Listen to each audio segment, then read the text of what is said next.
The year was 1992, prior to me joining the United States Marine Corps. And this actually put into motion my thought process to help me understand this important concept. If nothing changes, nothing changes. So let's go back to 1992, early 1992. I'm working at a factory called Ultrafab in upstate New York.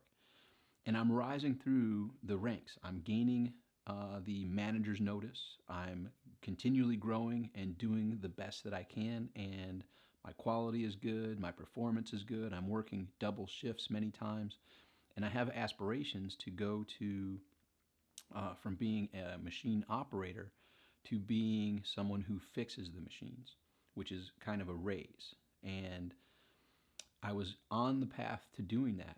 And one of the people who was in that current position pulled me aside during our lunch. I say lunch because it was a 3 p.m. to 11 p.m. shift. So lunch was somewhere in the middle of that. And he said, "Hey, I overheard what you're saying, and I see where you're looking to go, but you don't belong here."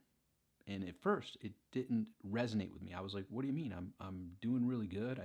He's like, "No, this is what I mean. You remind me of me 20 years ago." And there I was, working hard and eager to get that raise and eager to rise through the ranks. And then what happened is I met this girl. She got pregnant. We got married. We got a place. And next thing you know, I've got these bills for the car, for the apartment, for the family. And although I began here with no intention of this being my career for life, here I am 20 years later. He said, "Let me ask you this question, Tom. Do you want to be here 20 years later?" And boom, I got chills just saying that. I just thinking about that, because at the time I was just a teenager.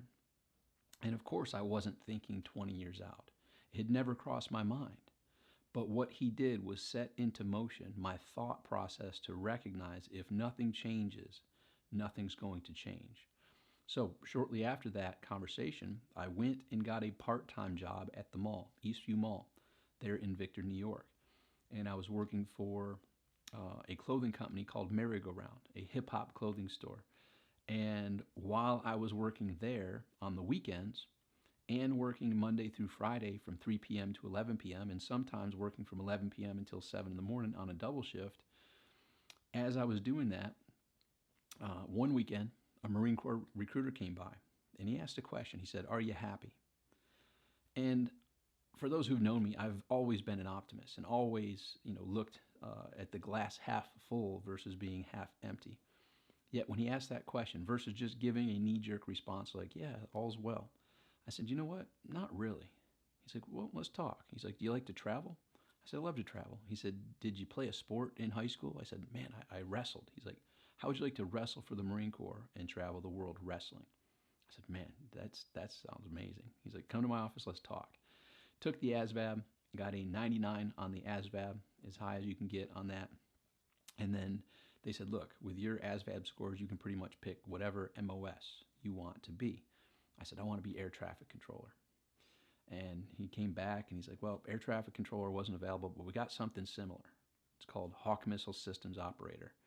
And in a weird twist of Marine Corps logic, it is kind of air traffic control because it's a surface to air missile to shoot down airplane and aircraft. So in a weird ironic twist, it is air traffic control, but not the air traffic control that I was seeking.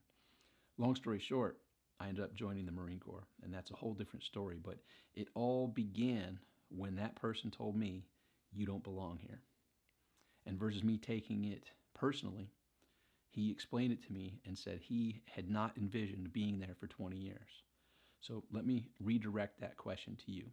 If things stay the same as they are for you, would you be okay with being the same path 20 years from now? Think about that, personally and professionally.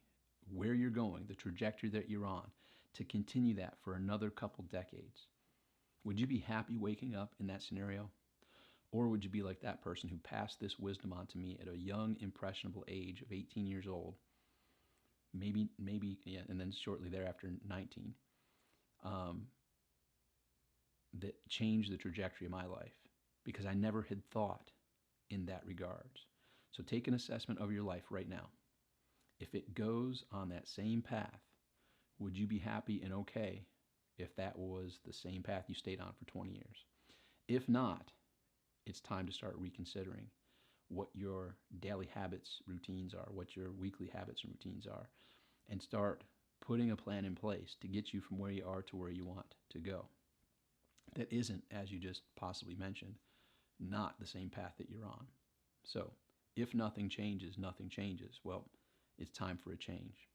So my name is Tom Beal. I am a master at helping people get clear on where they are and where they're looking to go.